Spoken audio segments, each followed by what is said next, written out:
one today about meeting traffic. So that means when there's parked cars on both the left and the right side of the road, and then you're going down trying to make a decision about whether you can fit through the gap. So one of the watchers here on YouTube has asked for this video, so I just thought I'd put it out there. It's really quick. So I'm going to link at the end the other videos that I've made on this, so you can press on them to have a more detailed version where I'm actually driving and showing you the correct place to stop and what to think and all the rest of it. But basically the question that the YouTuber commenter has asked is, she's going to be driving a really large vehicle after she's passed her driving test, and she's worried about that straight away, about the gaps being different to driving her normal regular car. And that's obviously a thing, right? So when you're driving down the road and you've got parked cars on the left and the right, and you've somebody coming towards you, the first thing is, no matter what car you're in, all right, even if you're on a little bike, if you're not sure if you can fit through the gap, you don't go. If you don't know, don't go. Okay, so the safest thing is to come up to it and just be like, do you know what? I don't really know about this gap. I'm going to slow down in a very sensible way. I'm not going to leave it until the last minute and put my brakes on and think, oh, I just suddenly can't go, because you might get somebody going into the back of you. It's amazing how people behind you will follow you at the same speed that you have. So if you're going into a situation really quickly, the person behind you will just follow you with that speed, because they'll be like, oh, this person knows what they're doing. I'm just going to follow them with the exact same speed. And then if you shove the brakes on at the last minute because you think, actually, I can't get through this gap, you might have some person going straight into the back of you. They're like lemmings. They just follow you. You know, it's really crazy. So you need to come up to spaces and see those things and be like, oh, I don't know about this. I'm not really sure whether I can fit through this gap. And you need to make that decision quite early, because you need to slow down to protect the person behind you from going into the back of your car. You might turn around to me and say, yeah, but Roz, it's all their fault. If they crash into me, it's all their fault. Yes, you're right. But what happens if it writes your car off? What happens if you were going to a Katy Perry concert the next day and you liked Katy Perry or some other person that you liked, and you needed your car to get there and it's just been written off? It doesn't really matter if it's their fault or not. You haven't got a car anymore. So we need to protect the person behind by coming up to situations and going, oh, I'm not sure about this situation. I'm going to go slower, because if you don't know, don't go. Okay. Now in the videos that I'm going to link at the end, I'm driving. You can see me making those decisions. I tell you how to position away from the parked car. Should be a metre away from the side and potentially 2 car lengths before it, if you can do that. Minimum a car length, okay? And if you don't know, don't go. If you suddenly are in a much bigger car, like the YouTuber commenter has spoken about, you straight away won't know about the actual size of the car. Of course you won't, because you've never been in this massive monster of a car before, yeah? If you put me in a bus, I'd have no idea. Even though I'm a driving instructor of 22 years, if you put me in a bus, probably going to be a bit nervous, okay? Because I've never driven a vehicle of that size. That would be a bit scary. I probably wouldn't have as much confidence as I do nipping around in my own little car, you know, loving my little Audi in the sun, yeah? But if I was put in a bus, I guarantee you that I would stop more in situations, probably when I don't need to, right? But it's the safest option. If I'm traveling up in my big bus and I'm like looking at a gap thinking, I don't know whether I'm going to fit through it, I'm not going to try. If I'm worried about it, I'm going to slow down, I'm going to look at it and I'm going to be like, I don't know about this, I'm not really sure. And then I'm going to come to a stop. And then as I stop, I'm going to reanalyze.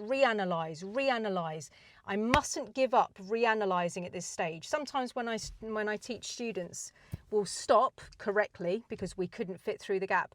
And then my student will be like, oh, that's a nice cat. Oh, that's a nice house. Oh, I wonder how much that house costs. Oh, I wish I lived here. And then so they're not even looking at the road anymore. And then the road has completely changed. They may have like a little smart car coming or just a bike now. So everything's changed. Everything's got a lot smaller. Everything's totally different. Or maybe even the people who are coming towards have moved over to actually help. So if the student's like, I wonder how much that house costs, or that dog's nice, isn't it? Like all the stuff like that, they're not looking at the road. So you need to reanalyze. If you stop, you keep looking. Has things changed? Has people moved out the way? Has a smaller vehicle come? Has the parked car actually gone? Yeah? Have they driven off? Have things changed? Can you go now?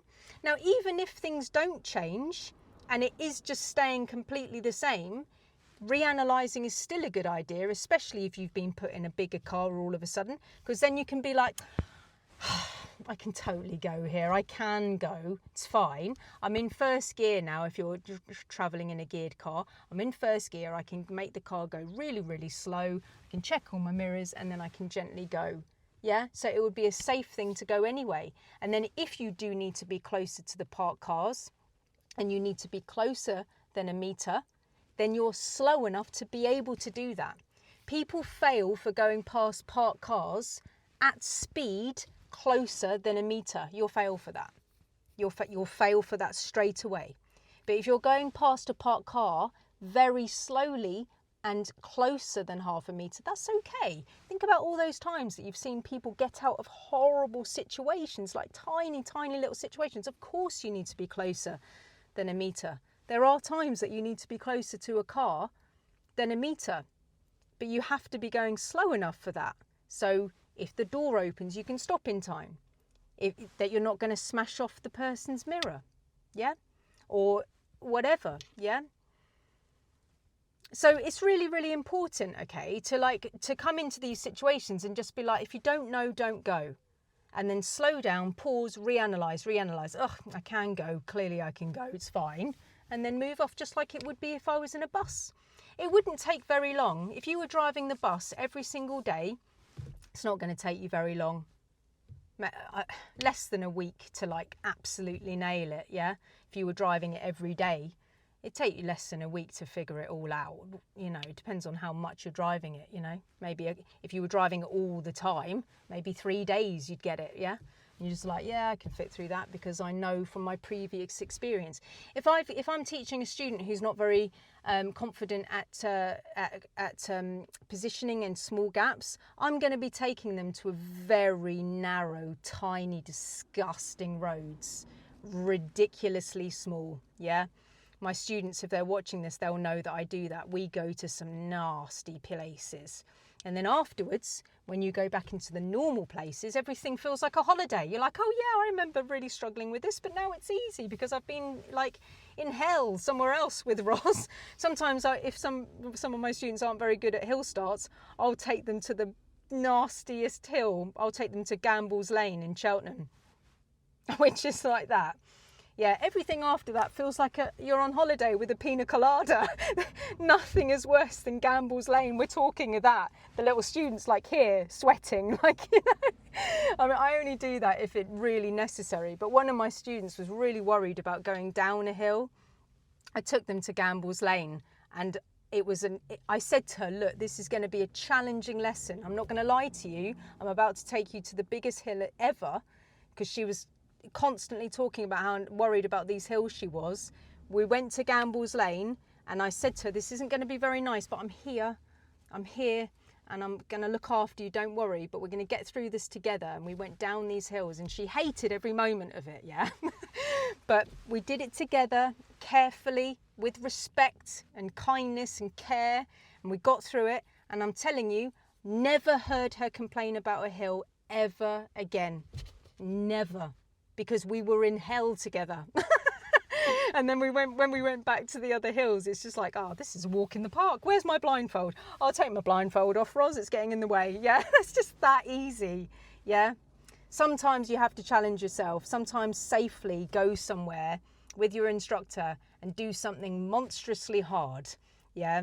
And then when you go back to the normal places of all that, then it's just going to feel like, oh, this is easy. Yeah. You know, like if I'm doing a parallel park somewhere, easy, right? But sometimes there'll be like a teeny tiny little parallel park and I'm like, oh, this is hard. Yeah, I'm a driving instructor, but this is hard. And I'll be like getting every single little thing right. That's hard. You know, driving isn't always going to be like the best version of itself.